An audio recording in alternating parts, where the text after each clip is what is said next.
Hi everyone, and welcome to Arts Nova Scotia's online Q&A for artists. My name is Lauren Williams, and I am the Assistant Curator and Outreach Coordinator for Arts Nova Scotia. I'd like to start off by saying that though we are connected virtually today, we are also connected by the land beneath us, Mi'kma'ki, the unceded and unsurrendered territory of the Mi'kmaq people, a land covered by peace and friendship treaties. I myself am a settler and was born a guest in Mi'kma'ki, and I'm here today speaking as a staff member of Arts Nova Scotia, an arm's-length agency of the government of Nova Scotia. And so, while I know it's important to recognize the land that we are on, I also know that actions speak louder than words. So as we have discussions today around arts funding and make decisions moving forward, I'd always like to keep in mind that we are here in Mi'kma'ki, the land of the Mi'kmaq people who were the original artists of this land. So thank you, everyone. A few things as we get started today. The first is keep your microphone on mute, please, while others are talking. You're all doing so well already. If you have any questions, please write them in the chat box as they come up. Myself or Briony will be able to view those questions.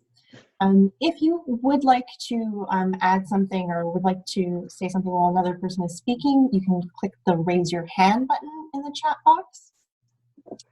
And finally, just to know that the session is being recorded and will be available online afterwards. So I just wanted to give you a quick overview of how today is going to work. The first thing is sort of this welcome and our agenda. Then we're going to give a sort of brief introduction to Arts Nova Scotia. We know most of you on the call are applicants to Arts Nova Scotia in the past, but we know we have some newcomers, so we'd like to just give a quick overview. Then we're going to go through and talk a little bit about sort of things that we've done in the wake of COVID so far. And what we've done actually is sort of looked at all of the questions that were submitted in advance and have sort of like gathered themes that were in those questions. And Briony will be going over those questions and answers with you. And then we'll sort of wrap up with a live Q&A and discussion with everyone that is here. And we're hoping to wrap things up by 1:30. On the call today is Briony Caros, Director of Arts Nova Scotia, waving right now. She, as I said, will be talking about our COVID response so far. Enrique Ferriol, who is a program officer for many different programs, including grants to individuals and the Arts Equity Funding Initiative and the Mi'kmaq Arts Program. And he's available to answer any specific questions about those programs. Myself, Lauren Williams, I'm going to be manning sort of more technical things, but can answer questions as we go along. We do have Mireille on the line. She is a little busy at the moment, but she may be able to hop on and answer any questions if need be. So first of all, Arts Nova Scotia champions the fundamental role of the arts.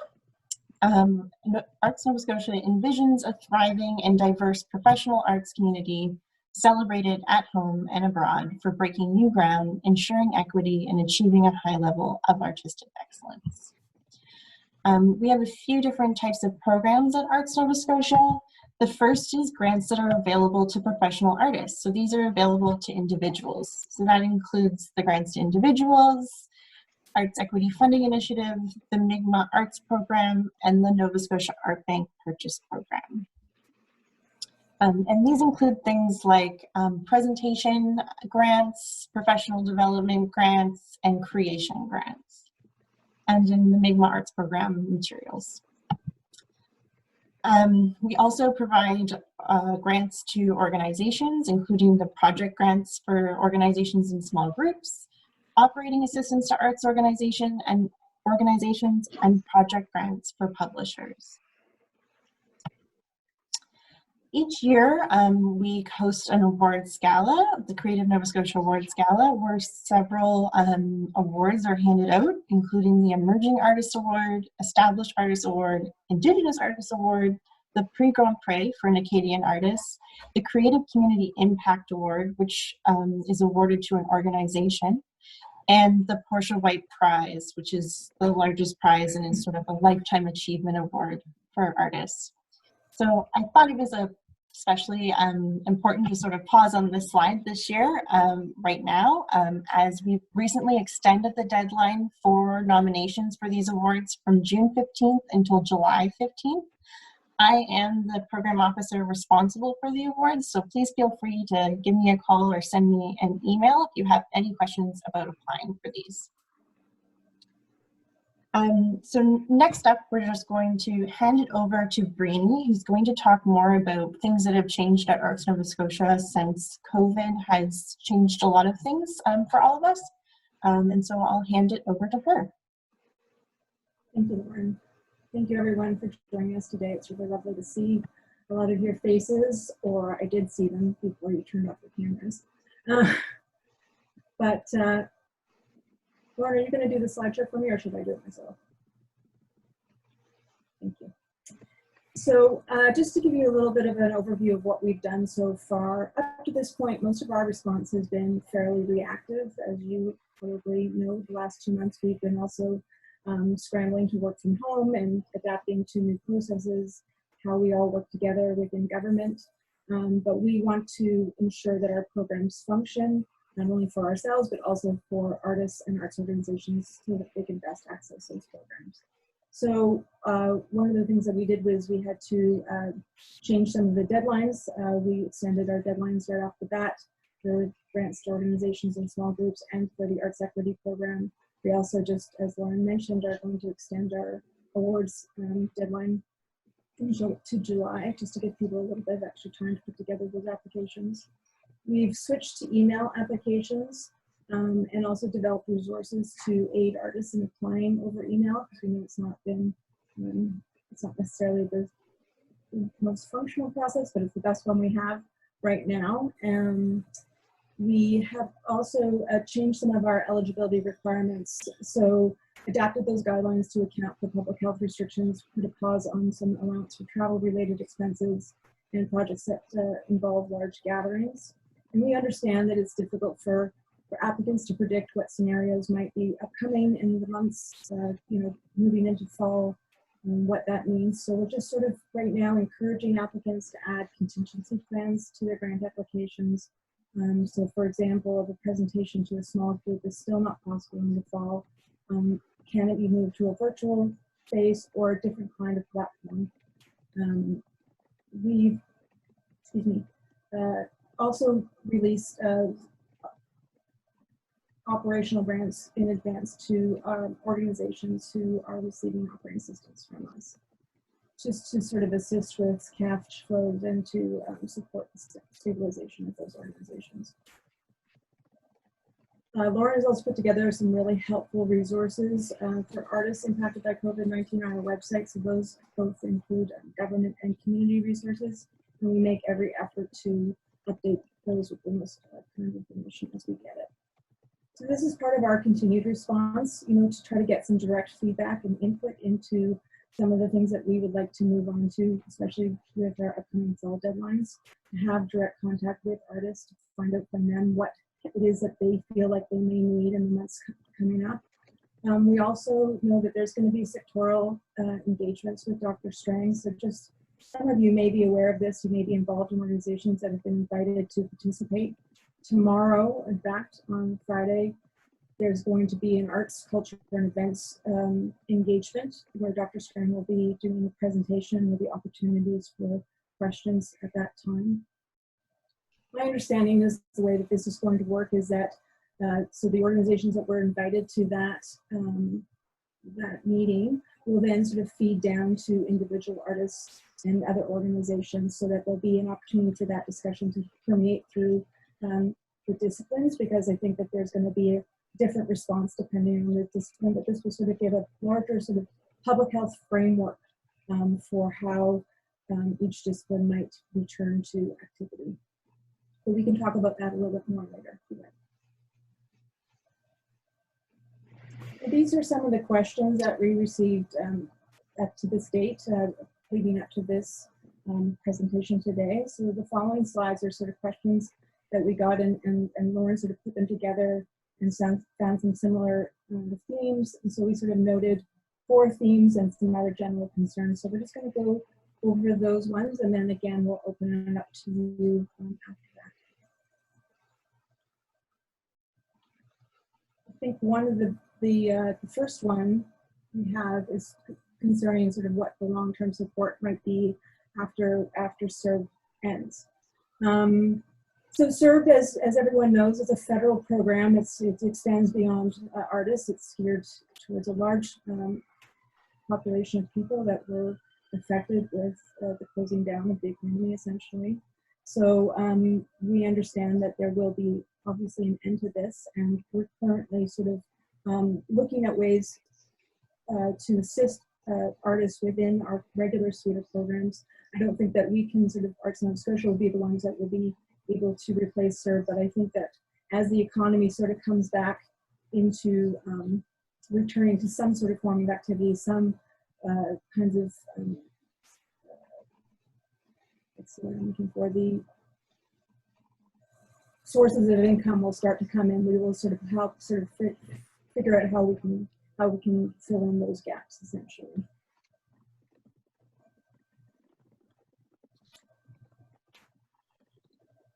The next question with regard to sort of how we can come back safely to the studio or gallery, what safety protocol should we be following?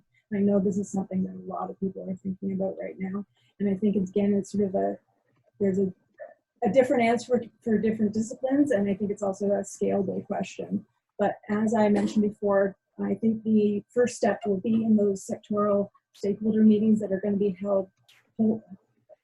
held tomorrow with Dr. Strang. That will give that initial framework, and then working from there, each of the sort of like industry associations and membership associations will be sort of asked to help formulate plans for their specific discipline, and then they'll feed into their organizations and individual artists for that feedback, and sort of coming up with an operational plan as to how we can come back to activity.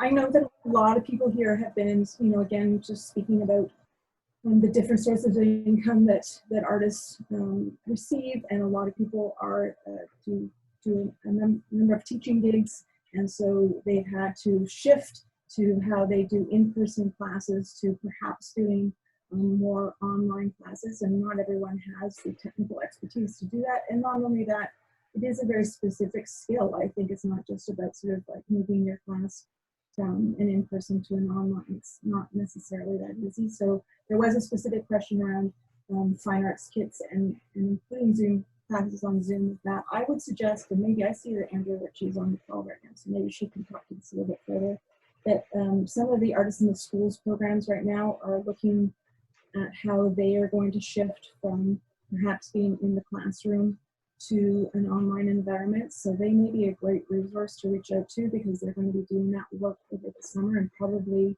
pulling in many different resources from around the country or nationally or globally, and they would be great resources to reach out to. But if anyone else on the call is familiar with resources that are doing this kind of work, we really encourage for us to, you can either put some stuff in the chat box there, or we can have a conversation after this within the open session. So I think a lot of people are concerned about potential cuts, not only to Arts Nova Scotia, I suppose, but to arts and culture in general, because there's a lot of government spending happening right now, and what happens when we sort of come to terms with all that spending. I will say just, it's really difficult to predict future budgets and decision making, but I am encouraged by the acknowledgement from government as to the importance of arts and culture and recovery of our province and our country. And so we are hopeful that we may even receive new monies to assist the sector both in recovery and possibly stimulus initiatives. I don't have an answer necessarily, but those are the sort of what I can honestly tell you is my gut feeling. Again, the specific assistance to Department of Canadian Heritage, the $500 million, I think is a good signal that at least there's an acknowledgement that this sector is very important to this country, not only for its economy, but for its wellness. So that's sort of where I'm going to come from for that answer. These are other areas of concern that sort of came up, skills and tools for online practice, rent support, exhibition funding, and digital strategy fund.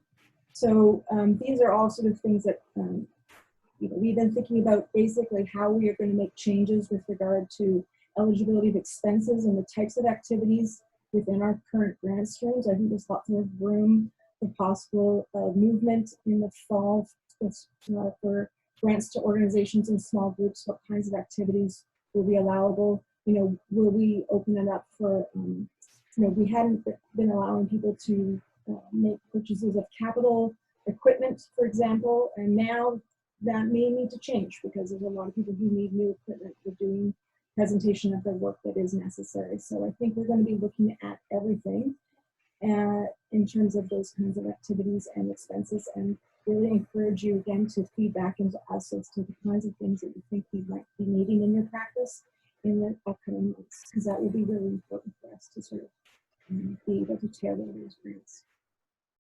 And again, the digital, everyone is sort of thinking about digital platforms, and that's something we'll be thinking about a lot as well. And I think we'll be able to open up that eligibility for not only for expenses, but sort of be more specific about the type of activity.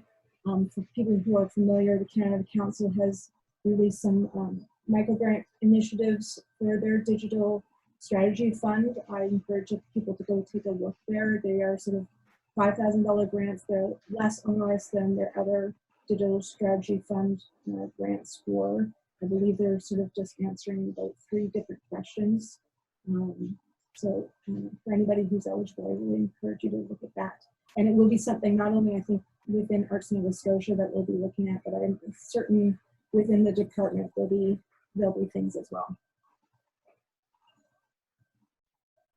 So again, just to sort of give a little bit of a snapshot of what kinds of things came up from our survey that you fed into. So the kinds of support or changes from Arts Nova Scotia, what you would like help with right now. So I think what we were hoping to do is to be able to sort of maybe talk specifically about the microgrants, funds for digital initiatives, and professional developments, as those were those sort of 3 major ones that came forward, and sort of take a deeper dive into these topics and get ideas and feedback from you.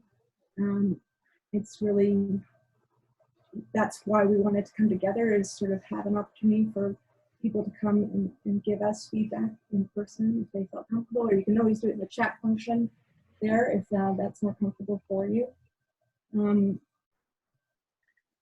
I think I just wanted to again thank you for your time for coming out today. I know first of all it's a beautiful day outside, so for being inside is I'm especially thankful of that. And as experienced in the last 2 months, circumstances have changed very quickly. We've made every effort to sort of adapt and respond as necessary, and the work over the course of the next few months, we're hoping to be much more proactive, planning for possible scenarios and thinking about the longer term plan in these uncertain times. We want you to know the Nova Scotia Board of Directors and staff will continue to adjust programs as necessary. We're going to be coordinating with federal and provincial initiatives and collaborating with the community as best as possible to serve the arts sector in Nova Scotia. So thank you very much for joining us today. I'm going to just end on just also, sorry, there's a thank you slide, but also just let you know again, just we'll reiterate this at the end, but please feel free to contact us at any time. Our program officers are available there to assist you, to answer any questions that you may have. We're all doing our best to work as quickly as possible in answering you, but I know that people have been able to have meetings, you can't do them in person anymore, but over technology, which is great. And we have been also encourage you to keep sort of up to date in our social media channels, because that's where we will post information first about any kinds of changes that are coming up or any kind of updates that are happening. And Lauren has also created some YouTube account with some of our most recent tutorials, and we'll try to keep those going as well. So maybe if I don't know if there's any questions. I haven't seen anybody put up their hand or anything like that. So I'm going to just sort of throw it open to the floor. It's Lauren here. I'm just going to turn off the screen sharing so I can see more of you and have more of that sense, but I'm ready to sort of take notes as we have a chat, if anyone would like to go first.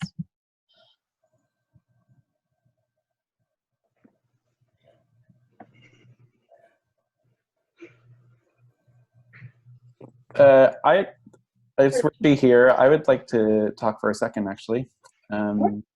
So you brought up the digital originals with Canada Council, and perhaps this goes towards the thought of Arts Nova Scotia and some digital funding. But with Heist, we will be applying for that digital original. But I do have to say that $5,000 does not go far when you're doing a digital project. I mean, when you're doing any project, it doesn't.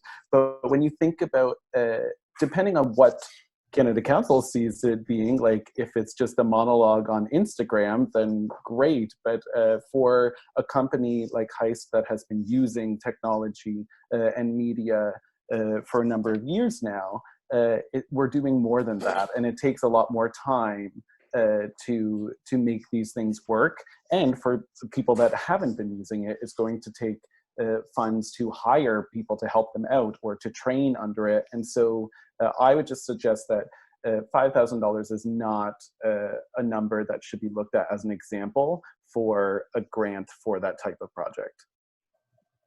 Yeah, that's a really good point. And I think that also points to artists who are using digital mediums as integral to the artistic practice, and those who are using it just simply as a dissemination platform. Yeah. So those distinctions need to be made. Yeah, great, thanks.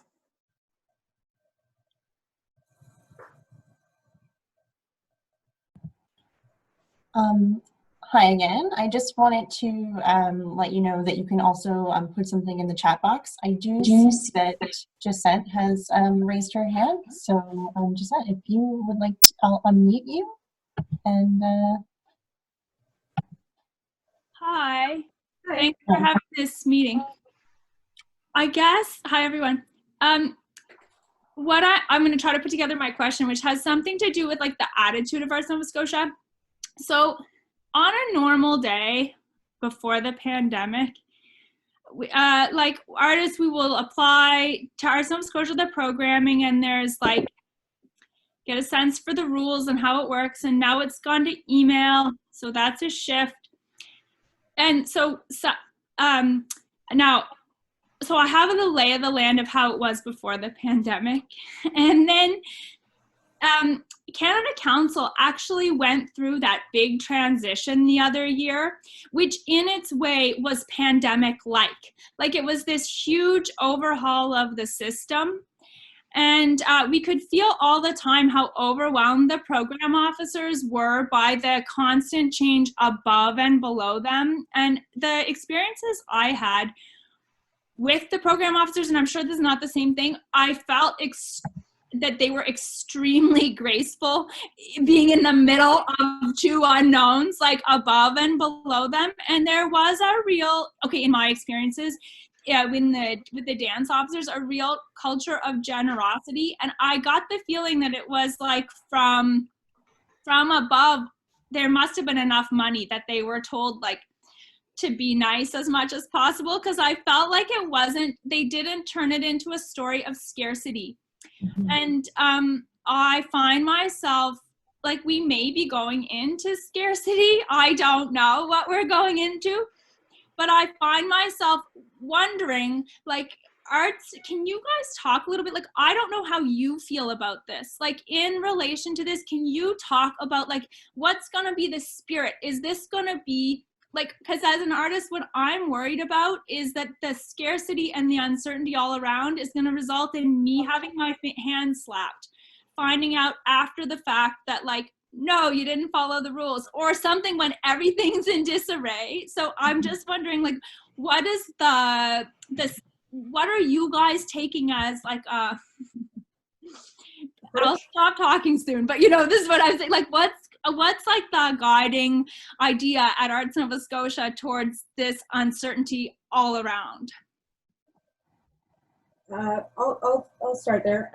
So I think that our approach has been to be as flexible as possible. We understand that there's enormous pressure from from the artist community, but also, frankly, we've all had to adjust really quickly to how we're working as well.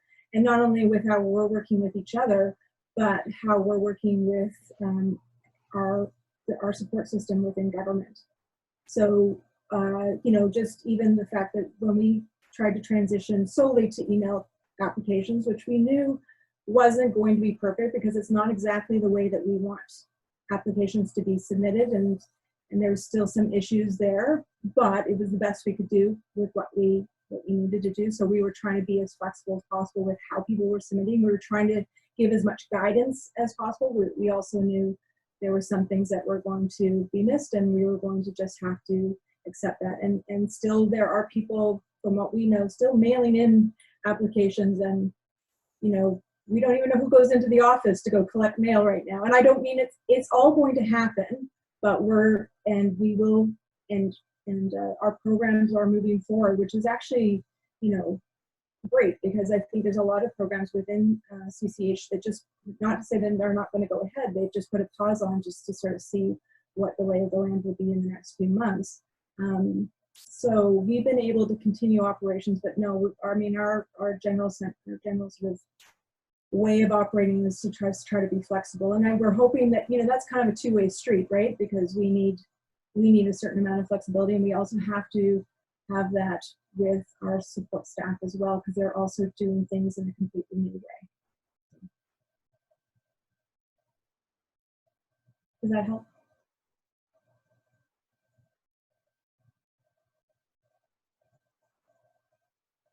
You're muted still if you wanted to. Yes, it helps, and I find that it just helps to talk to you guys and to remember that you're there probably with like taking care of your kids and your cats like everybody else. So I find even just this meeting is good, but I guess then I would say like thank you, and if the can like the dialogue nature can continue, I think it will. Even when you just said it's a two-way street, I think that will at least feel reassuring. So thanks. I'll mute myself now.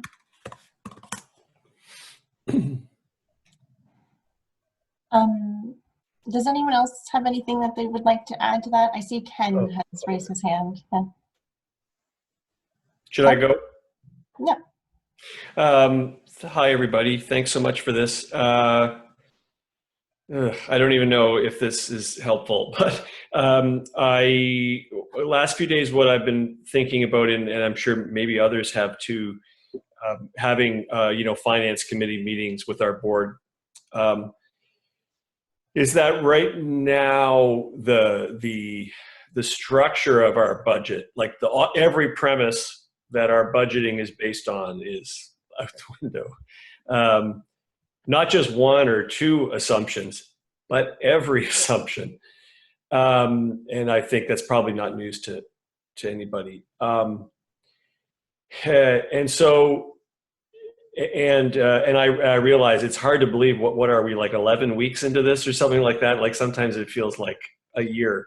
So I don't want to sound impatient, because I'm not, because I recognize that the speed at which we're trying to accomplish things is pretty extraordinary, and my hat's off to everybody for the speed with which they're adapting and trying to address the issues.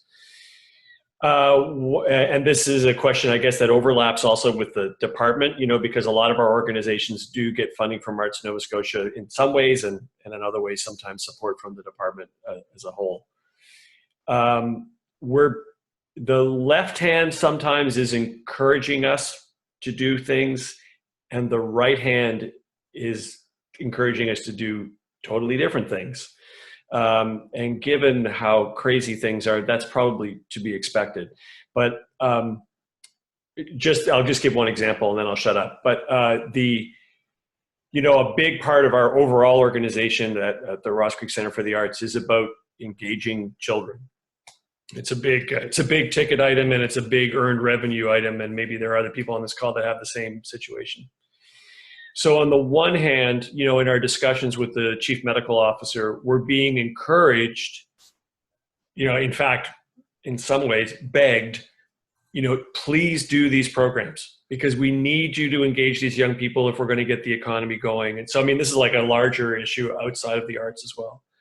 On the other hand, the budget assumptions upon which we have based these activities, they're gone. Mm-hmm. It makes no financial sense whatsoever to do these activities anymore, given the earned revenue hit that we've taken, which is, overnight and huge and not surprising to anyone. I don't know what my question is exactly, except just to say that there is understandably a disconnect right now between what, as organizations, we're being asked to contribute to society, mm-hmm. and the fact that the structure of our budgets, you just have to take a look at them for 5 minutes and go, oh, they in no way make sense anymore. And that's I feel like we have to coalesce somehow the conversation around both the recognition that we're being asked to contribute in new ways and the fact that we can't. So anyway, that's it. Yeah, that's a difficult one. I agree with you, and perhaps it has to do with sort of, again, the speed at which sometimes government works, and there's a lot of machinery happening to try to get things like financial assistance happening, and then there's obviously also a public health sort of frameworks for how things will go back. And sometimes, like you say, they don't necessarily happen in concert with each other when they need to for timing wise. So we are all sort of sitting and waiting and hopeful that there's something coming. And even, federally, we know that there's been an announcement of money, but how that money has flowed or whether it's going to flow quickly, we still don't really know the details of that. There's some inklings as to who might be getting that support, and that, from my understanding, there will be a sort of situation for a lot of people who are already clients, let's say, of organizational clients of the Department of Canadian Heritage or Canada Council. But then there's a whole other level, tier of people who sort of fall outside of that, but probably still need to access new money. So it can be frustrating, and I know that so many different pieces moving to keep waiting, especially like you say, Kim, if you're sort of like needing to plan and sort of figure out how you might be operating, let's say, in July. That's not far away. Yeah. So yeah. I can take those messages back, obviously. I know we've been talking, but it's still important. Thank you. Ernie? Hi, everyone. And I think too, I'm thinking about the macro picture, and what I'm really worried about as an independent artist is the trickle-down effect. Mm-hmm. So, we're in I'll speak for myself, the panic mode when all the gigs have disappeared. And how I help pay my bills is by teaching Adele. I'm going to have work this year, but from what I understand, universities are really freaked out. I'll probably not have work next year. That's more than a year from now. And so that's a trickle down on top of all the gigs that I would get to choreograph for theater. And I look at all my colleagues with whom I've worked before, or, I go to, I'm not, part of the organization per se, but I get the trickle down work from all the great work they do. So I'm just curious about who's looking at the big macro picture of the trickle down effect. I'm sure you are, just thinking it's not even just this September, it's like next September and whatnot. That's all. Yeah, and I think that's, Mirren and Ken can jump in if they want, because I just acknowledge that both Mirren Faraday and Ken Schwartz also sit on the board of Arts Nova Scotia, and Jack, I see, is there as well. because these are the kinds of conversations that we're trying to have at our board level, because understandably, you know, there is, I think, concern, especially from individual artists, as to how they're going to be included in this picture too, because while right now there's some stopgap measures in terms of like income assistance and things like that, we know that those things can't sort of last forever. And like you say, there is going to be a long-term effect for that. And if the large organizations sort of seemingly take up also the large amount of funding, how is that going to affect artists, and how are they going to be continue to be employed?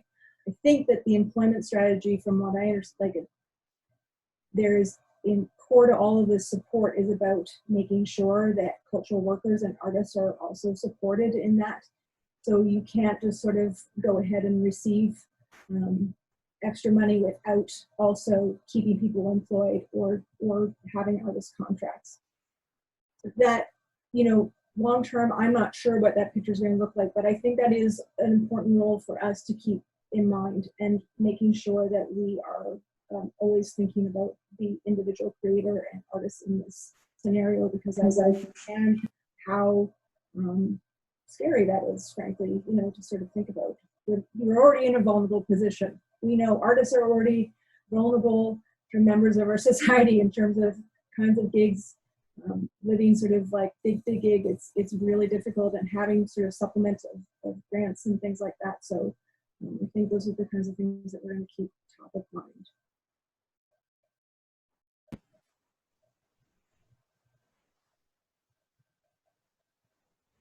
Could I just say one quick thing, just alongside what V was saying? Is that okay? Mm-hmm. I just wanted to mention that, you know, in terms of, Brina, you mentioned the extra support that's coming from the Canada Council as an example.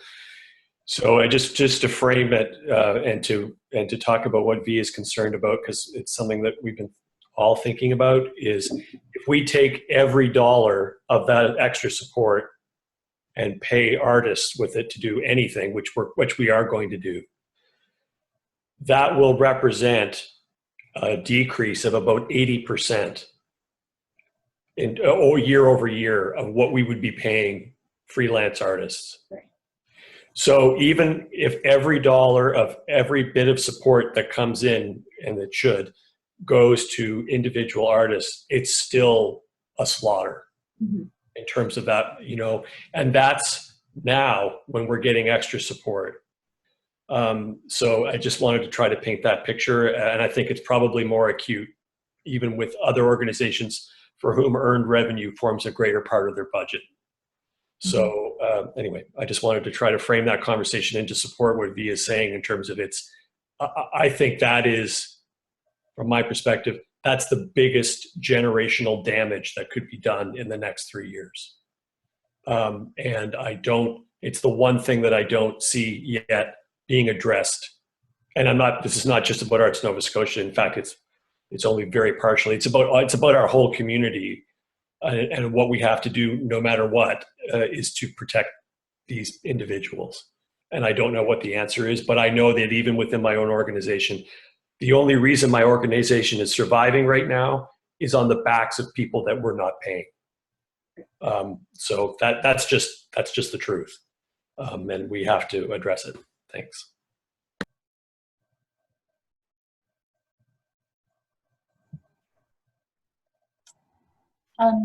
I'll give some people some time if they want to raise their hand again to ask any questions. I just wanted to loop back in and say, I put this in the chat when Brini had mentioned that maybe there were some other resources available for artists who have, you know, teaching jobs on the side and things like that. Andrea Ritchie has written, as Brini mentioned, we are actively working on supporting artists and creating ways of engaging online or from a distance at Visual Arts Nova Scotia, and they're happy to share resources and information as they develop and or find them. And Veronique had also said that she's had lots of resources and is happy to share them. Just wanted to flag that. Anyone else want to add anything? Any ideas that you'd like to float by us? No idea too small. No.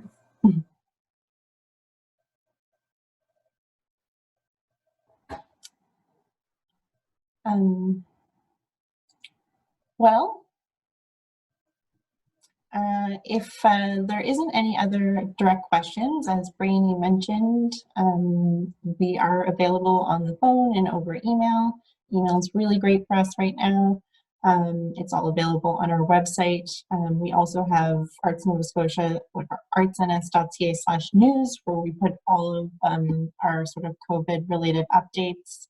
They'll all be there. I'm going to do another plug for the awards. Oh, Giselle? Hateful, but since you positioned it as no question, small. Just this is you'll just hear. Okay, no, Arts Nova Scotia does not have an online submissions, platform. So we know this. Then we have migrated to email, which that is not ideal because it's not like how you like to get it. Fine, understandable, not ideal for anyone else either. And then if you were Premier McNeil, you would tell me this is not the time to be talking about creating an online submissions platform. This is the time. But it seems like maybe now is the time to be creating an online. Anyways, he's like, why don't you have one? And what would it take? And can it happen now? Because, geez. We're asking the same question, just so you know. It is something we've been talking about for at least the last year. In all seriousness, we absolutely need to move to an online portal system. There's no question. It is. We are now. Actually, funny enough, it is actually the exact right time to ask that question, because these kinds of situations highlight how necessary it is. And if we had, we're not going to go back into the past, but just even these kinds of sort of shocks to the system just show how necessary a system like that is for us to function properly. And into the future, it just is necessary. So we are really trying as best we can to have that happen. I'm ever hopeful that one may even be perhaps in place for the fall, but I'm not going to make any promises. But that is my my hope, and and I know my program officers would really love that. It would make all of our lives a lot easier, and most importantly, the people who access our programs. And we really have accessibility as one of the fundamental sort of goals of this organization. And so if we can't sort of follow through on that, it sort of falls short. So we're working towards it. Please know that we really are. Thanks, Brainy. I just got a message from Leanne, who said possible ideas to maybe consider giving away with the cap of how many creation grants can be received in a year, and maybe look at a funding maximum. So you could get one small grant and then apply again later in the same year. So I will put that in our notes from this meeting. And I see Richie has raised his hand. Yeah, this is not a question, it's more so a comment. First of all, I did want to thank Arts Nova Scotia for being quite communicative, at least for me, within this, and I really appreciated it.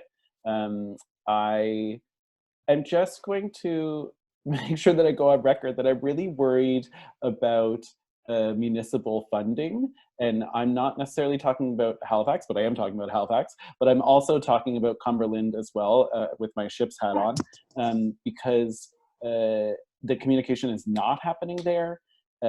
And if it is, it's not encouraging. And I think about long-term cases for our organizations or for individuals that have been relying on this money and these grants. Sometimes these are large fundings. And so, yeah, I just feel like that will create even more strain on the province because we're going to be down all of these other amounts to the world. Thanks. I think that's a really good. Yeah, I wanted to just back up Richie on that. That's exactly the experience that we've had, which is that federally and provincially, I honestly have very few complaints about either communication or the messaging, or, you know, we feel really well supported. From a municipal perspective, I would say 12 months from now, we're going to be down $50,000. Yeah. You know, like I would be willing to bet money on it. And that's, yeah, anyway, just add it to the list, I guess. But yeah, I support and agree with what Richie said.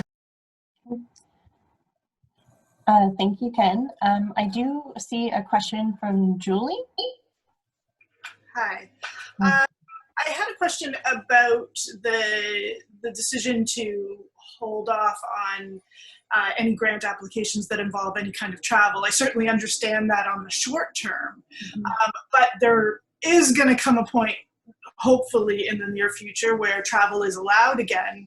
Do you have sort of a timeline on how long you're going to hold off on applications? Just thinking, you know, say, you know, I want to go to London in February. I really want to be planning that now, but I can't put a grant application in. How long are you thinking about holding off on these things? So that's a good question, and I know it's very difficult because especially when you're applying for grants, you know, we put in a grant application, you don't receive notification for 3 months, and like you said, you need to plan ahead of time. This is a temporary pause on travel-related expenses, and we will just keep looking at it as it goes. We really have to go by public health guidelines when it comes to these things, and we can't sort of ethically allow you to apply for a grant that involves travel and even ask people to assess that grant based on unknowns. So I would say that, you know, as information and as borders become open, and even if, you know, we may sort of see travel within our country open before, you know, international travel. And so perhaps what we'll start to do is just allow those kinds of expenses to come back. So I think that we're going to try to be as nimble as possible. And I realize it's frustrating if we have a fall deadline and you're looking for something for February, that we may not allow that expense to be at that time. But, you know, that's just sort of right now how I can answer that question. But we will be looking at it as things change, and as we've seen things change very rapidly. So that's my best response to that.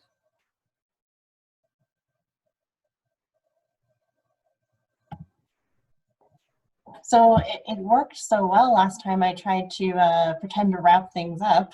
So I'm going to try and do it again, and maybe we'll get some more questions. So I think I was just saying that be happy to see some applications from you, some nominations for organizations and artists for the awards.